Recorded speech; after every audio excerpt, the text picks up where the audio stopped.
Hey guys, it's Miriam. Um, yeah, I'm in the middle of this one. Still very much work in progress. Haven't really done the hand. Got to fix up all the skin. Got to do the background, but we're making progress. So if you have any questions, let me know in the chat. Um, if you want to see more behind the scenes on this, feel free to check out my Patreon. Thanks.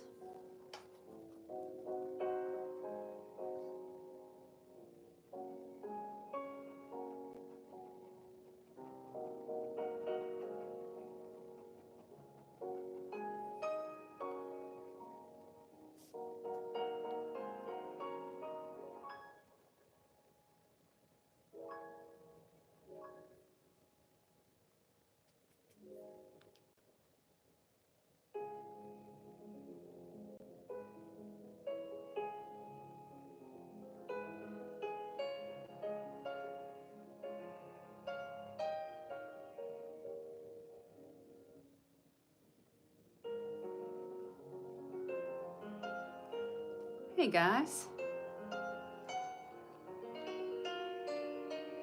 how's everyone doing today?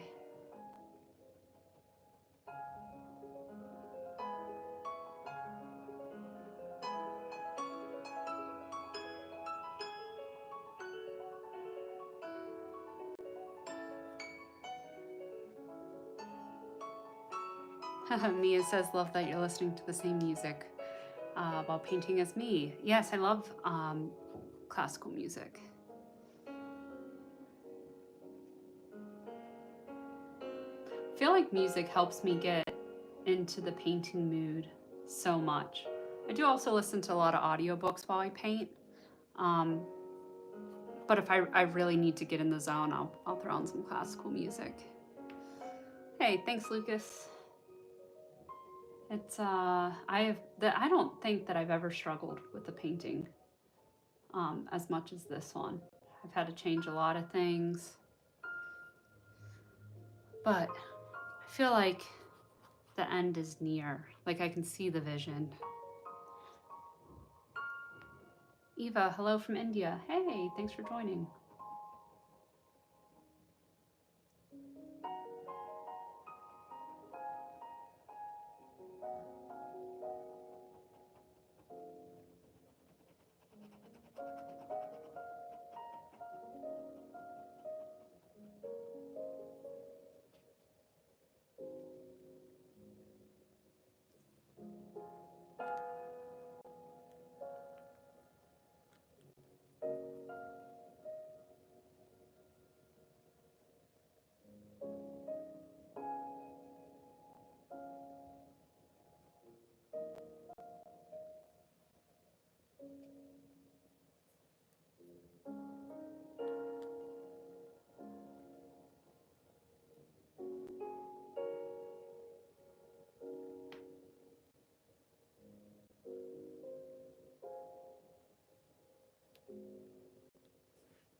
Oh, if anyone's interested, let me show you my palette.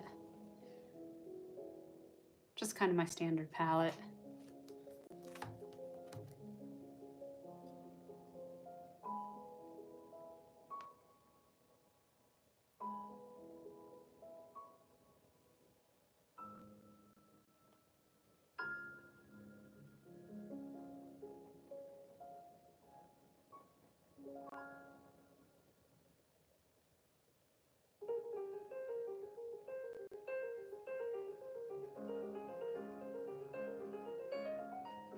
Hello from Michigan. Hey, thanks for joining. Lucas said every time I try to glaze with liquid, I rub off the first layer. Do you have some advice? You know, I will show you what I use to glaze with, and it is Gamblin solvent-free gel. This is the only medium that I use. I don't use anything toxic in my studio. I'll use this, and I also use oh, where is it? Let me grab it for you so I don't miss. Here we go. Sennelier Green for Oil Non-Toxic Thinner. I haven't had any issues with either of these in glazing. I also check out the instructions because I know At least with these ones, you can't use more than like 25% volume of the medium when glazing. Hey, someone said, my art is brilliant. Thank you, I appreciate that. And thanks for all the helpful vids on your channel. Yay, glad you find them helpful. I've been lacking on the YouTube videos, but my goal for next year is to pick that back up. I've been doing a lot of Patreon videos lately, but I often ramble a lot, and so I get self-conscious, like with the idea of posting those out in the public on YouTube.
Someone said, do I have a video talking about how I got into painting? I have some like old TikToks, but it's kind of interesting. I don't know, you might not find it interesting at all. But at the end of 2019, I was working at a tech startup. And it was just a really bad environment. And it doesn't even sound real, it kind of sounds fake. So I don't tell the story often. But my boss, I was in a meeting and like in front of everyone, stopped the meeting. Like I'm presenting at the whiteboard in this meeting, and he stopped and he said, Miriam, are you busy? And I said, well, we're in a middle of a meeting, and I pointed at everyone. And I said, but I'm happy to help you. Do you need something? And he said, yeah, I need you to go get me a sandwich. And I kind of looked at him and I said, really? And he said, yes. And so I turned to everyone in the meeting and I said, all right, sorry, gotta go get, I'm not gonna say his name, but I gotta go get the boss a sandwich. So I closed my laptop, went and got him a sandwich, and then I quit the very next morning, which was like very liberating. But this was December of 2019. So some of you might know, I then transitioned into working as a full-time photographer. I started my own photography business. And literally 2 months later, COVID happened. That was what, February 2020? March 2020. So like all of a sudden I was like, oh crap, I'm out of a job. And I was at home. I had 3 small children out of school overnight. And I was kind of losing my mind at home. So I needed something to do. So I signed up for an online art class. And it's funny, TikTok was like, I had just joined TikTok at the time, like beginning of COVID. And I thought, hey, it might be fun to post my progress, like me trying to learn how to paint on TikTok. And it just kind of spiraled out of control. And yeah, now this is what I get to do full time, which is just insane. So yeah, that's the story of how I got started painting. Someone said, what online art class? So it's Vitruvian Studios. And the stuff that I learned in it just kind of blew my mind. it really fascinated me. It's so funny. I was so mind blown by it and so inspired that I didn't even finish the class because I learned enough to start running, and that's all I needed. Um, I do want to kind of finish it sometime. Sorry, that was a lot of rambling.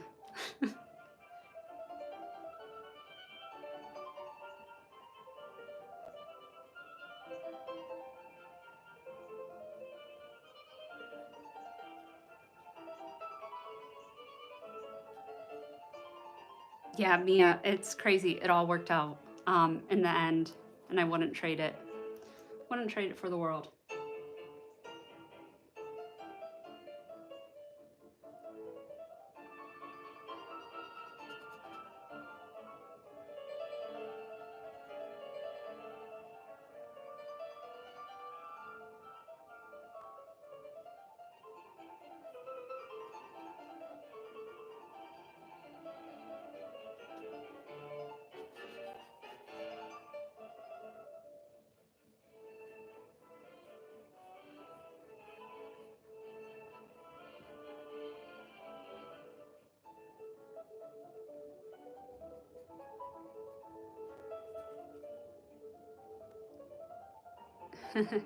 um, Someone said, "How did I get good so quickly, and with 3 little kids?"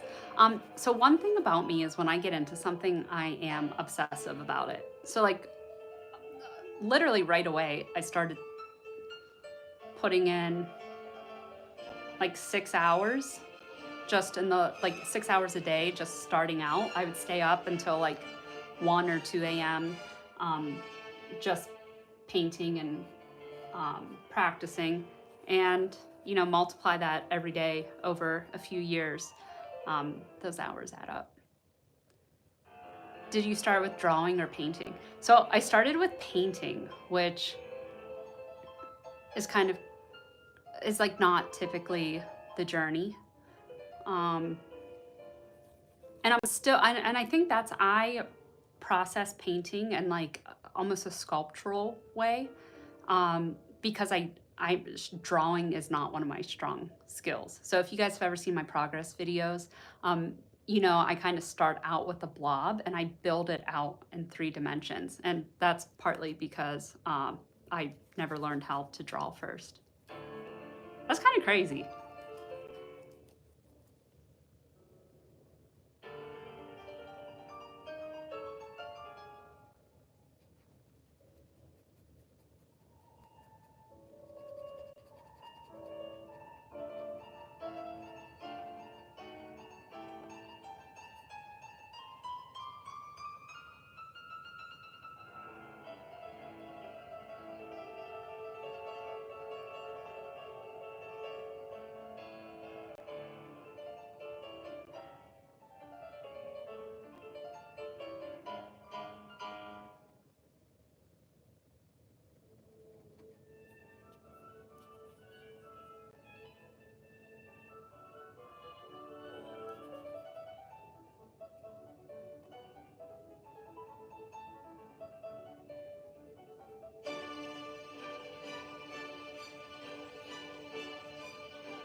Um, Robin said, "Did you have previous art experience?" So I never was really into art, like as a kid, um, or anything. Once I was older, um, like I'm thinking like 26, 27, I had spent a few months trying to learn, but I was awful. Like couldn't draw to save my life. And then I got pregnant with my first daughter, and I took, I guess, a 4-year break before I tried to pick it up again. And that's when I took that art class.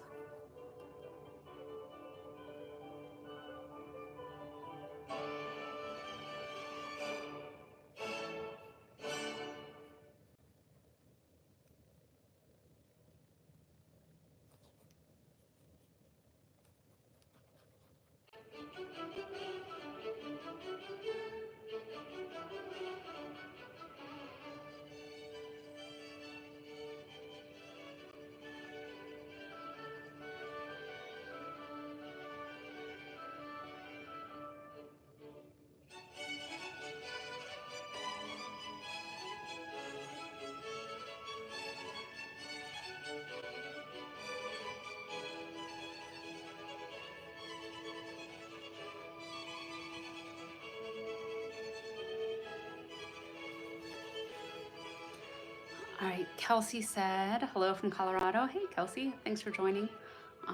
They said, as a complete beginner who really wants to focus on portraiture, should I just dive right into that realm, or do you have any steps to get to that point? Dive right in. One of my favorite quotes is, and I wish I could remember who said it, and I'm paraphrasing, but it's something like, everyone's got 1,000 shitty paintings in them. The sooner you get them out, the sooner you get better. So, yeah. It's important to have a feedback loop in there somewhere so that you're not just practicing aimlessly. But yeah, dive right in. Have fun with it. So, Natalie said, how many paintings do you typically work on at any given time? All right, so right now I've got 7 that I'm working on. But I'm not working on all 7 of those like in a day. I have 7 works in progresses that are all due next month. So every few days I switch out what's on my canvas.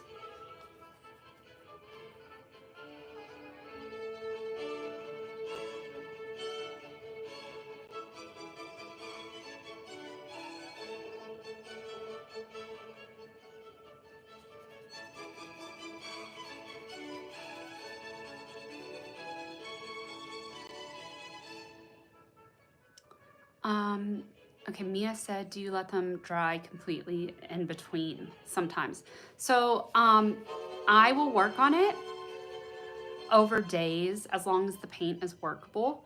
As soon as I get into that tacky kind of texture where the paint just sticks instead of spreads, I will set it aside and let it completely dry before working on it.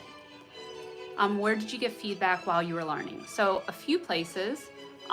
One, I did sign up for, I went through 2 different mentorships. One with Stephen Bauman. That was incredibly helpful. So it was just like a once a month feedback type thing. I don't know, I maybe did that for 9 months, a year. That was super helpful. And then the other way that I got feedback that was really helpful was using technology. Testing myself, testing my proportions, training my eye. And I have different videos on my YouTube on how I use tech to help create a feedback loop for myself to kind of train my eyes.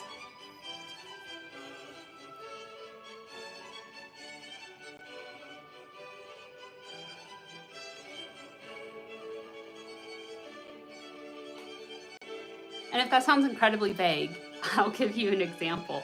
So one, I would draw my portrait, and then, like, let's say I'm focusing on getting accurate proportions. I draw my portrait, then overlay it in Photoshop, see how off I was, and then take away that overlay and try and correct all my proportions. And so 2 things are happening there. One, I'm training my eye over time. And 2, there's like this really cool thing in education where you learn more from correcting mistakes than by taking input. So it was like a double layer of learning, which I found really helpful. And then, yeah, that was like I was getting feedback and giving myself stuff to work on all in the same go, if that makes sense.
All right. Someone said, how do you not lose your creativity after practicing academically for years? I love this question. And it's another saying that I love, but it's that creativity comes from action, not the other way around. If I waited to paint until I felt inspired and I felt creative, I would have very little art to my name.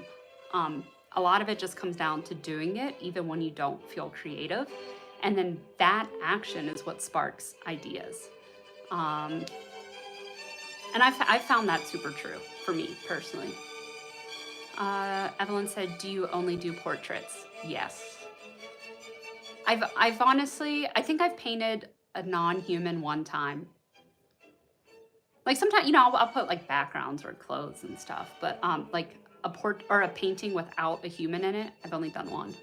And I hated it. I threw it away immediately after. I don't know why, it just doesn't interest me.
Doesn't only doing portraits get limiting after a while?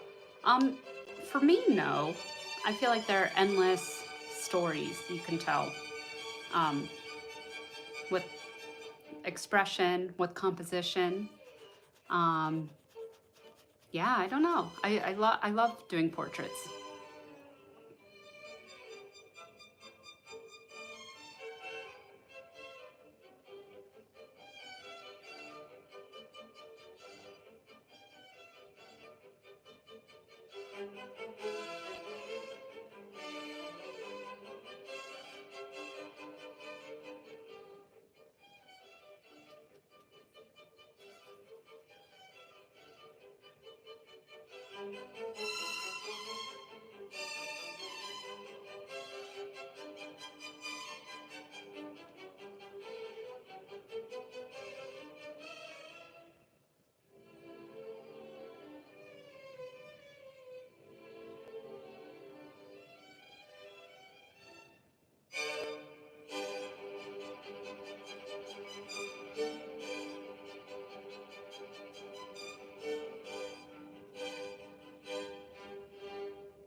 Someone said, any tips on painting hair? Mine always looks too solid or too messy.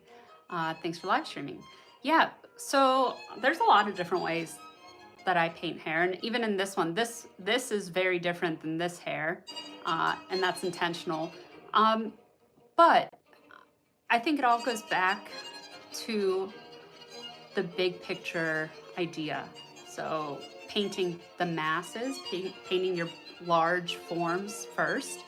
And then all you need are a few well-placed strokes to give the illusion of hair. I might not be the best if you're looking for something super realistic, because I just don't paint super realistic hair. The paintings to the right are of different styles. Do you have a favorite? Yeah, so these are very different styles. I love these. I haven't, I don't know. I don't know. I do love the freedom of going crazy on a canvas. But I also like challenging myself with more, I don't know, technique-driven paintings. I do really love the kind of crazy creative style. I like the style of your painting. Looks like an older style. Thanks. Love the red one. Thank you. I will say,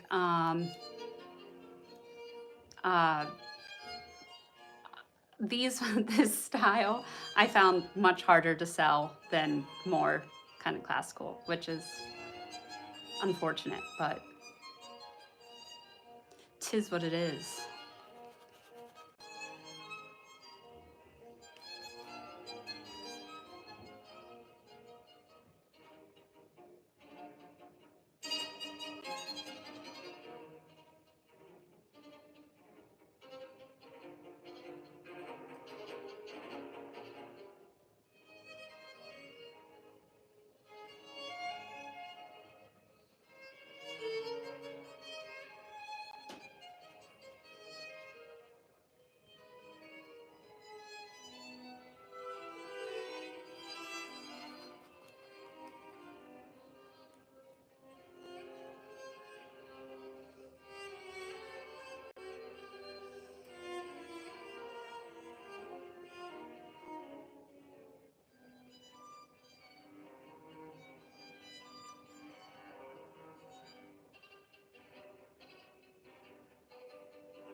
All right, someone asked what type of lighting do I recommend? So I am pretty particular about the lighting in my studio. I have all of my windows are covered with cardboard, so no natural light gets in.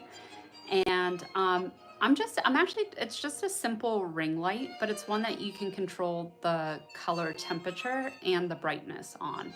And I keep my lights extremely bright in the studio. And actually this painting, my lighting is so bright, my phone is having a hard time compensating for a lot of it.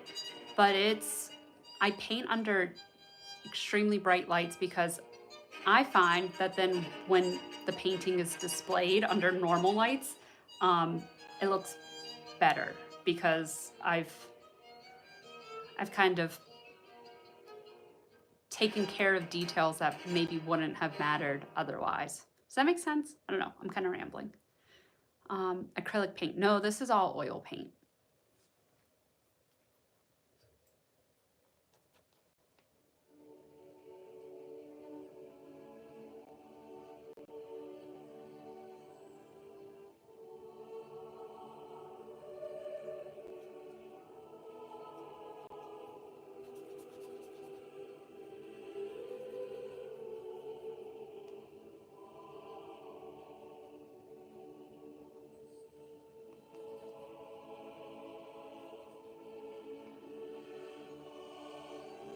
Hey, Mr. Zaki.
All right, this one sounds too much like a Christmas song.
Evelyn said, is it linen? It is. So this is oil primed linen. And she asked, do you add additional layers of gesso for a very smooth surface? And no, because you actually can't add gesso on top of oil primed linen. So it's not like a completely seamless surface. There is some texture, but I find I enjoyed the texture of oil primed linen.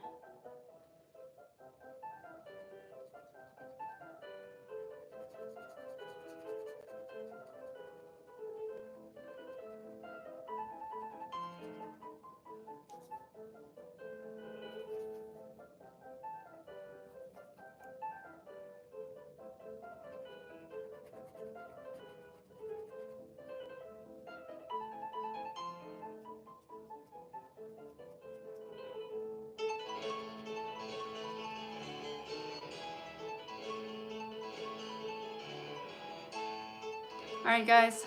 Um, this is it for now. I gotta head out, but thanks for watching.